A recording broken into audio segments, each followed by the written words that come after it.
Hello. हाँ जी। बाबूलाल नागर बोल रहा हूँ। हाँ बोलो साहब। जबान खत लूँ एक शब्द बोला तो एक शब्द बोला तेरी जान निकाल दूँ। तेरे को समझा दिया मैंने, सांस निकाल दूंगा, जीभ निकाल के रोड पे डाल दूंगा तेरी। यह है खादी मंत्री की आवाज जो फोन पर कह रहे हैं, मेरे खिलाफ जरा सोच समझ कर बोलना, नहीं तो तेरी जुबान खींच लूंगा। मुझसे संभल कर रहना, नहीं तो जमीन में गाड़ दूंगा। भ्रष्टाचार के आरोपों से घिरे प्रदेश के खादी मंत्री बाबूलाल नागर अपने खिलाफ बोलने वालों से कुछ इसी तरह पेश आते हैं। यदि विश्वास नहीं तो ये ऑडियो पूरा सुन लीजिए। हेलो। हाँ जी। बाबूलाल नागर बोल रहा हूँ। हाँ बोलो साहब। तेरा क्या चोर लिया रे मैंने? अजी साहब यहाँ कोई बात ही होना है तो बड़ा चढ़ार बोल रहे हैं। ज्यादा के कुत्ते के दो ऐसी हालत कर दूंगा तेरी, अजी जेब में डाल दूंगा अगर जबान खत लूंगा एक शब्द बोला तो। अजी साहब ऐसी कोई बात ही को नहीं। एक शब्द बोला तेरी जान निकाल दूं।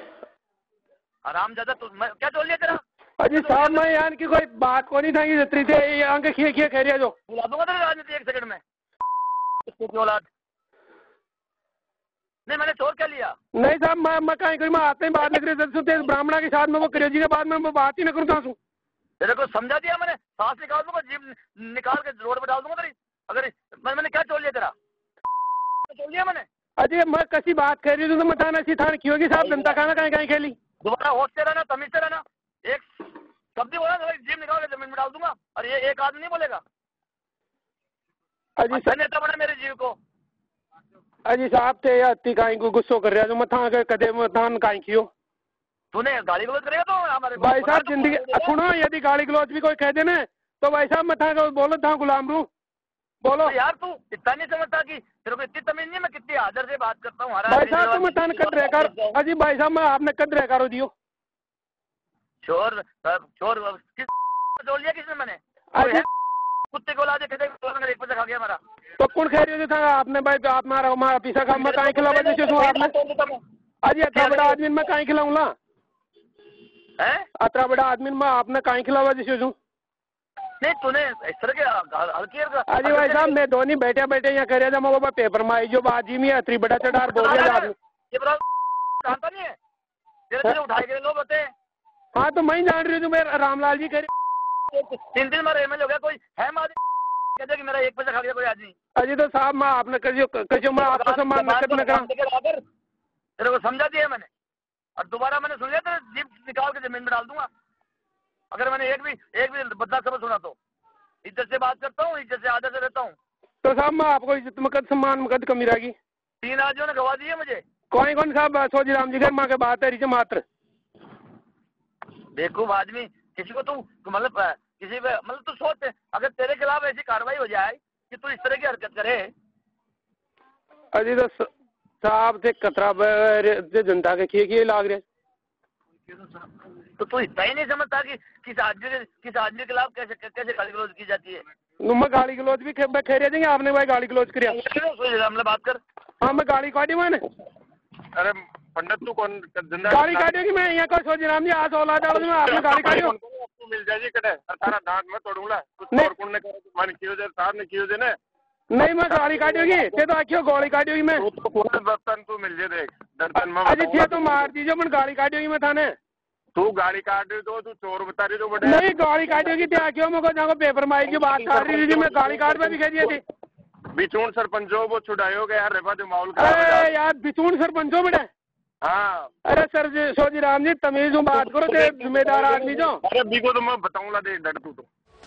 जी हाँ, दूदू से एक पार्टी कार्यकर्ता दिनेश शर्मा का बस यही कसूर था कि उन्होंने मंत्री जी के खिलाफ लगे भ्रष्टाचार के आरोपों पर बात कर ली, जिसकी शिकायत मंत्री जी के खास लोगों ने उन तक पहुंचा दी।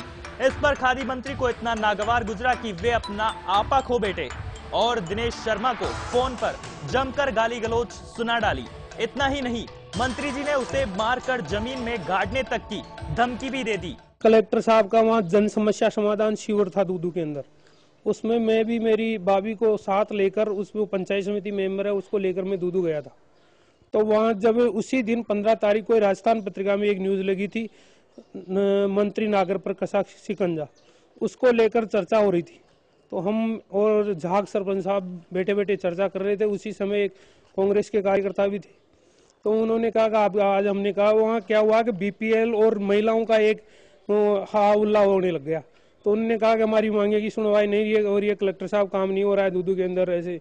तो हमने कहा भाई मंत्री आया नहीं, तो मंत्री मैंने एक बोल दिया भाई मंत्री जी भ्रष्टाचार का जो लोकायुक्त के जो उनके वो चल रहा है उसमें गए हुए हैं और मंत्री जी के ऊपर केस है। ऐसी बातों में जो मैंने चर्चा थी उस चर्चा को लेकर एक कार्यकर्ता ने उनके ने जो सोजी राम जी खुड़िया नाम है, उनकी पत्नी सरपंच गाड़ोता से, उन्होंने उनको जाकर उल्टा सुल्टा भर दिया और वो फिर मेरे ऊपर मारने की, जीभ निकालने की, जान से खड्डा खोद के नीम में डाल दूंगा और ऐसी अवशब्द भाषा से प्रयोग किया है कि मैं उनको बता ही नहीं सकता।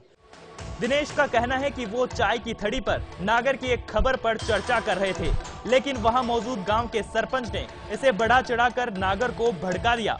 दिनेश मंत्री जी से पूर्व परिचित थे, लेकिन उन्होंने ऐसा कतई नहीं सोचा था कि नागर कभी उन्हें जान से मारने की धमकियां तक देंगे।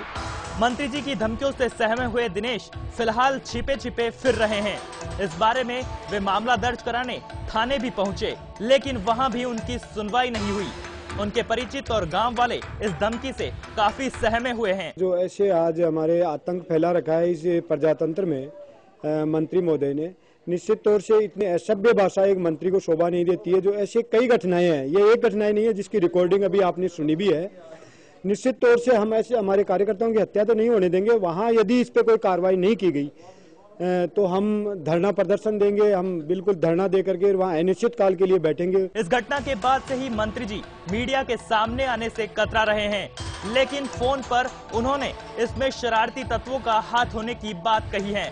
बहरहाल नरेगा के पैसे से कभी अपने फार्म हाउस की सड़कें बनवाना, डेयरी मामलों में घपले तो कभी विभागीय बैठकों में ऊक चूक बोल जाना, नागर इन सभी आरोपों में गिरे ही रहते हैं। सब जानते हैं कि पिछले मंत्रिमंडल फेरबदल में नागर अपनी कुर्सी बमुश्किल बचा पाए थे, लेकिन अब ये फोन पर धमकियां उनके लिए नई मुश्किलें खड़ी कर सकती हैं। कैमरामैन पवन पारिक के साथ महेश दाधी, BTV न्यूज।